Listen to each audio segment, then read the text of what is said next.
Welcome back to the Takeout. California Democratic Senator Alex Padilla was forcibly removed from a press conference today where Homeland Security Secretary Kristi Noem was speaking. He was handcuffed, briefly detained, then released. Democratic and Republican senators have denounced this. Alaska Republican Lisa Murkowski said the footage was, quote, shocking at every level, not the America I know, unquote. House Speaker Mike Johnson suggested Padilla should be censured. The White House called it a stunt.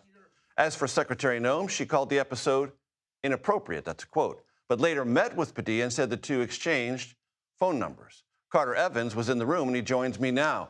Carter, what'd you see? What happened? Okay, I want to try and describe exactly what I saw here. I happen to be rolling on my camera at the moment, so I was looking at the secretary, and out of the corner of my eye, I see an individual emerging from the press corps, taking steps toward the secretary. She's still giving her opening remarks here, trying to ask a question, saying, I have a question, and immediately security is on him, because as he is saying these questions, as he is speaking, he is taking steps, approaching the secretary at the podium. So security grabs him, moves him out. And I got to tell you, I didn't recognize him at first either. And then a few seconds later, as they're dragging him out of the room, he identifies himself as Alex Padilla, a U.S. senator. And then another camera picks up what happened outside. He was brought outside of the room, put face down on the ground, and handcuffed. Outside, Secretary Noem said that they spoke. They had a good conversation. She said that she wished that he had identified himself before approaching the podium and interrupting. I tried to ask the senator why he chose that particular time to ask that question. Why didn't he wait for the question and answer period? Why did he choose to interrupt her during her opening remarks? And he declined to answer any questions. He did say he was here for a different reason, and he realized this press conference was going on. So he came downstairs because he said he had questions for Homeland Security that had not been answered, and he thought that this would be a good place to ask them. Carter Evans, with all that perspective and on-scene reporting, thank you very much. I appreciate it. I want to bring in Ron Vitiello, who is a senior advisor for U.S. Customs and Border Protection. He's also former acting director of ICE. That was from 2018 to 2019. It's great to have you here. Thanks so much. Delighted. Evaluate that situation for my audience. Well, it's jarring to see a senator do that. It's jarring to see it happen, what happened to him.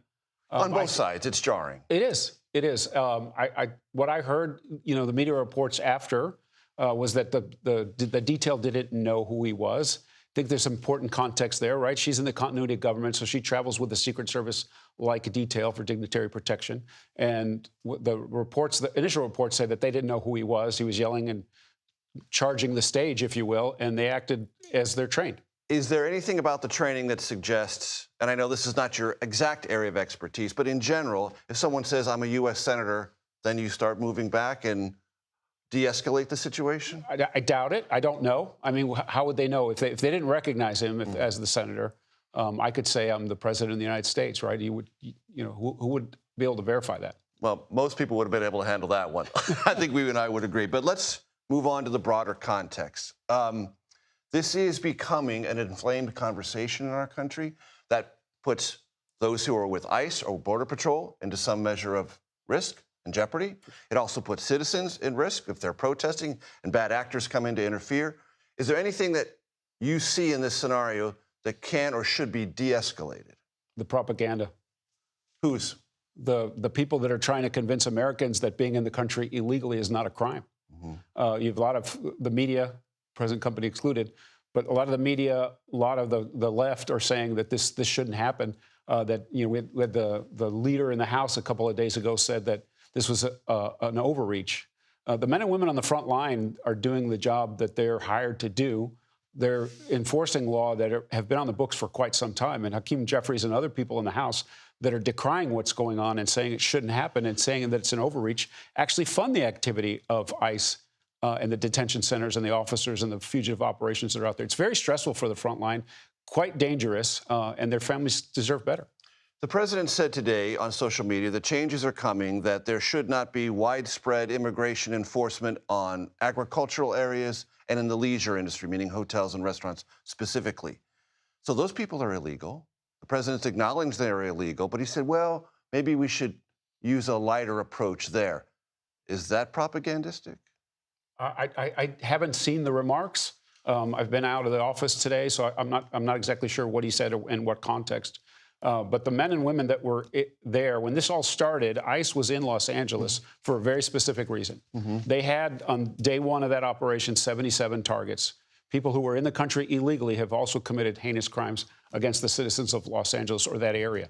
That's why they were there. The reaction that happened is not a protest, right? The riots that started after they tried to do their job and the late response by the city, it puts us in the situation that we're in. It appears that things are calming as it relates to we're going back to protests and away from riots. And I'm happy for the front line, and I'm happy for that to be happening.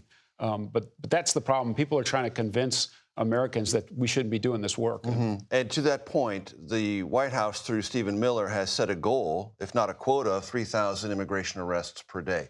Is that possible, number one, as a practical matter? And number two, does that run the risk of bringing into detention facilities those who are not criminals, but who might fall into this category that the president on social media today said he was now sensitized to? Crossing the border illegally is a crime. That's part of the problem. People are trying to say that it isn't. And so when we go from 10,000 people crossing the border illegally a day, 85% which were released under the Biden administration, this is the reaction to that. The president ran on this issue. He said he was going to secure the border, which at CBP we've done a really good job at, I want to say, thanks to the front line and the authority of the president and the direction of the Secretary of Homeland Security. But now the deportation efforts need to begin, and they have begun. ICE is doing a good job. We want them to do a great job. And so whatever the number is, the people that they're going to encounter are going to be here illegally. That's the job of immigration enforcement. There's a detention process, as you just mentioned a couple of times. My understanding of it, and correct me if I'm wrong, is that the detention space currently is at capacity. Are we going to have to require ourselves to engage military bases or rapidly build private detention facilities to handle the volume and the means by which to achieve the goals you just outlined? There's two ways to do that. Use what we have more efficiently, which is kind of the con ops right now. What they're doing now is just trying to use the detention space that they have in the most efficient way possible. And then, yeah, adding what does efficient mean? That means people stay processing more rapidly, getting them out of the country more rapidly? Right, exactly. More flights, more buses, et cetera. Exactly. How's that going? They've moved the days in custody down quite a bit. When this president took office, we had at CBP about 6,800 people in CBP facilities not designed for long-term detention. Right now, that number is less than 600. So you can use the resources that you have more efficiently, and ICE is engaged in that activity. But this will require more investment for them to scale up to the numbers that people are talking about. Ron, describe for my audience the current operational reality on the border where CBP works most regularly. Yeah, so a little bit of context. Last year, if you average out the activity over the 365 days of 2024, about 4,300 people came to the border on average every single night. Overwhelming every system, overwhelming every facility that CBP has in its hands. And they did surge to that activity, but they were still overwhelmed every single day. Last night, less than 200 people tried to cross the border illegally. Most of them were apprehended, and most of those were prosecuted in federal court for illegal entering the country. So there's been a dramatic, almost a 100% increase in capability and about a 95% decrease in the activity at the southwest border. The illegal crossings are down 95%. Our agents are seeing and capturing more drugs. They're able to save more people in distress. They're able to rescue more children that are being trafficked because they have now time on task to do the interviews and communicate directly. They're not overwhelmed by the system now. Ron Vitiello, I appreciate the perspective and the expertise. I hope you come back. Thank you. Thank you.